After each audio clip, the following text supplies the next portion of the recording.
Hey guys, got a couple of new videos coming at you this week. So here we go. Now, I don't know if you guys have seen inside this kit before, but this is something new. Now, Cross RC's been around for a while, and I had a particular opinion about that company, and I can tell you it wasn't the nicest of opinions, but I try to keep it to myself. So anyways, and there's a bit of a story behind it. One of our suppliers who we've had a lot of fun with, particularly the last couple of years, we kind of asked them what their thoughts were, and we kind of told them what our opinions were, and they were like, that's the past. And you know what? We like it. Tony and I, and particularly myself, I like to give a second chance to companies when it's deserving. And I got to tell you, let's look inside this kit, and I want to show you what I'm talking about, okay? So check it out. I love it. What the hell? That's right. Tony built it. Ha ha! You thought I was just going to show you a box full of nothing there, didn't you? But actually, let's talk about the box for 2 seconds. It's pretty cool. It's got nice pictures on it, even on the bottom. Oh, I like it. I like it.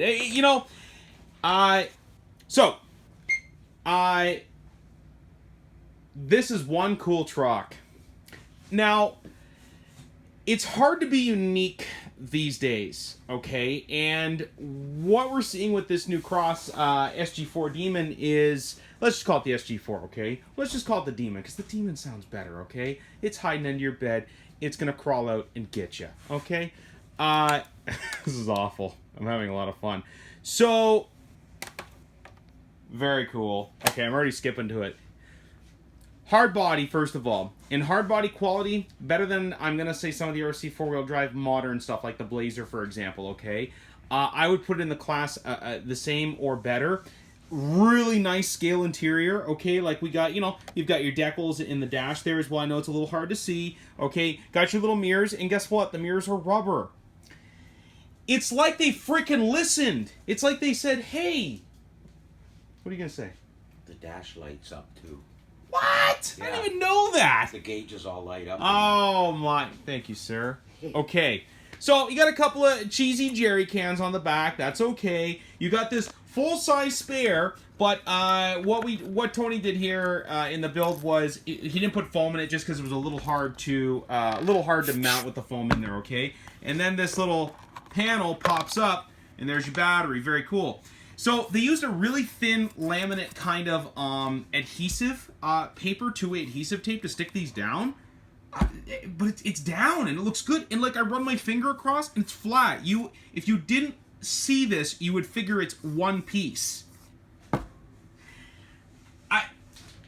In the world of so many friggin' rock crawlers, I mean, we got tons. We have lots of rock crawlers, and there's stuff we don't even have out. Okay.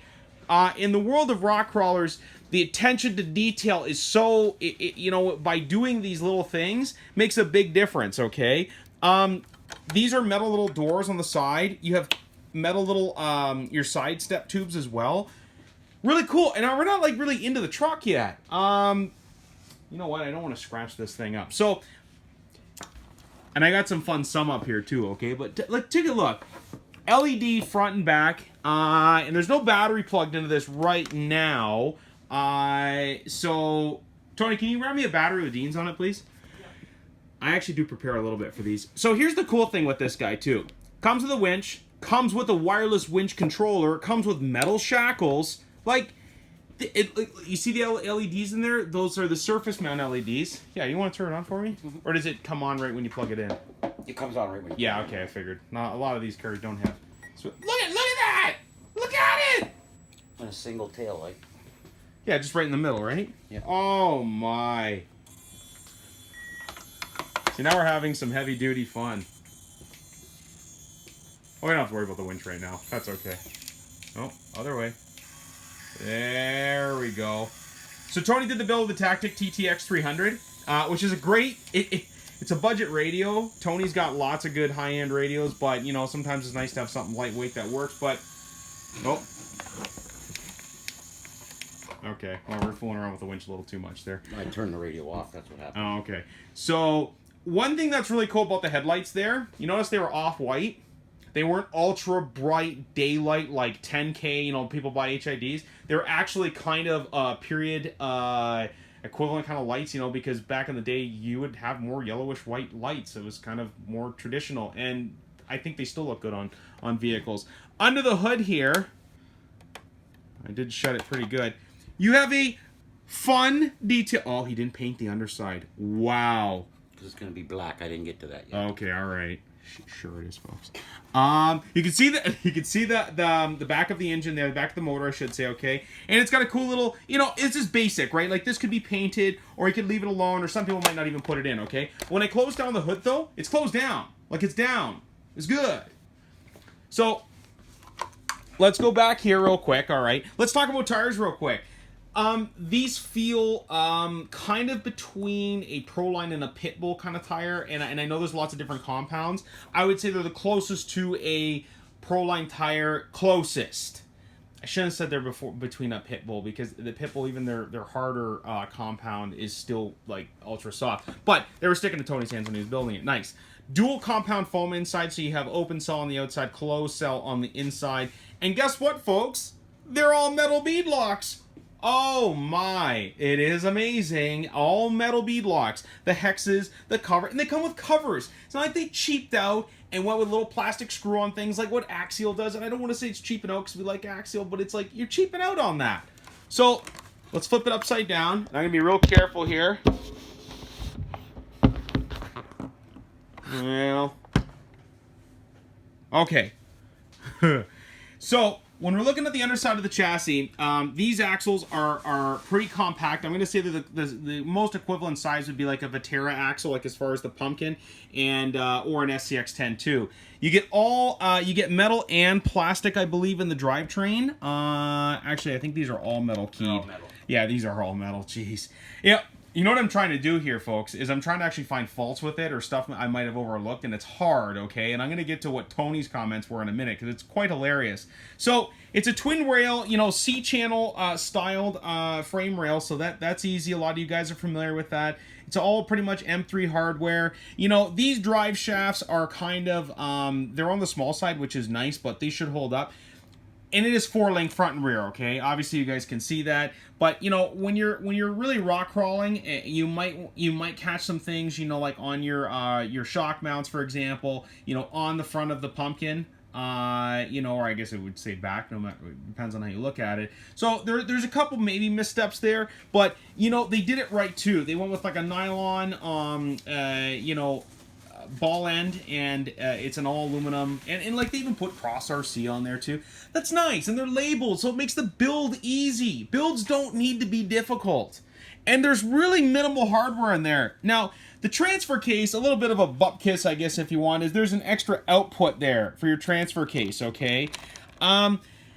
You know, maybe that could have been done without. And the transfer case is a basic quality transfer case, kind of stuff you can buy kind of online, okay? So let's just set this down for a second here. But when we're looking at things like ground clearance, like, it's decent. You know, I can fit a few fingers under there, you know, whatever. I know it's not really a technical way of doing it. But even this top truss, where the top 2 links mount, that's nice. Shock angles, I've never really been a fan of this style. It's just me aesthetically. But as far as functionality goes, smooth. These are half full of oil as well. Decent articulation, okay? That's good. You fit a Coke can under there, or Pepsi. Or maybe you're like a Mountain Dew Red Alert kind of guy. I don't know. I'd be weird. The front, you know, pretty traditional there, and they mount up kind of like underneath the body, which is really, really cool. And they are pretty outboard too, so they get to the outside of the axle, which is nice. It provides better damping, better control, okay? So this is a neat kit, and it's a kit we're gonna hold on to, and a kit we're gonna order in. And the funny thing is like whenever a build's done or whenever something's done, I always ask, what didn't you like? Because that usually sticks out more in your mind, even more than what you did like. Tony's only thing that he said was he didn't like the fogged back window. He's like, they could have done a clear one. That's hilarious. And it's hilarious because, I mean, it could have been, the steering angles could have been better, or the approach angle, or, you know, I felt that the winch was crap, or, you know, the bumpers weren't nice, the tires didn't go on easy. There's a million things with a rock crawler. I mean, a high-speed car, as long as it gets traction and you can stick to the ground, you're pretty much good to go. You know what I mean? With a rock crawler, especially with four-wheel drive, especially with how many rock crawlers are out and how popular they are, to only have that as a gripe, it's pretty friggin' impressive. To let you guys know too, the transfer case and the actual the engine mount, okay, so like the primary transmission, are pre-assembled, and they were opened up and they were lubed properly. Okay, now that wouldn't always hurt me. That, you know, that wouldn't keep me from squirting a couple extra, you know, gallons of grease in there, because I love re-greasing stuff. But if it's done there out of the factory, it's nice. So you can buy this kit, build it as intended. You got to build your shocks, and it is a dual stage coil. I forgot to mention that too. So the thing is like, we're into 10 minutes, 11 minutes, and we're just talking about the truck, and I actually feel like I've got more to go. Okay, we're not going to, because I think that this is kind of a truck that you kind of got to see this thing and go through it, I think, to take it all in. But there's a lot of cool stuff. It's great. I don't want you to think I'm shortchanging on a video, but most people lose focus after about 12 minutes. I want to give a quick shout out. So we built this Tamiya wall, and we had Chad P. You know who you are, Chad. We wanted to thank you and, you know, your... I don't know if it's wife or friend, or I don't know. You know, I hate assuming. But we want to thank you both for coming out and supporting the shop. You know, we always ask customers, how'd you hear about us? You know what's hilarious? Like, you know, 30 years ago when my parents had their own business, back in the day, it would be, oh, Yellow Pages, or oh, referral. Now it's like the last 5 years has been Google, Google, Google. But the last year, I can't tell you how much fun we've had with someone's like, I see you on YouTube. And it's so fun. You know, I don't know. Anyways, I'm tooting my own horn maybe a little too much there. But, you know, we really appreciate you stopping in, Chad. And hopefully we can have more people visit us. And I know we're in Hamilton, and, you know, Chad was from Ottawa. You know, it's a bit of a drive. He drove here just for that. Okay, I'm lying a little bit, okay? But, you know, we're having some fun. So there it is. Lots of lights, winch controller, beadlocks, metal beadlocks, dual stage foam, good tires. This is a vehicle that Tony didn't change anything on.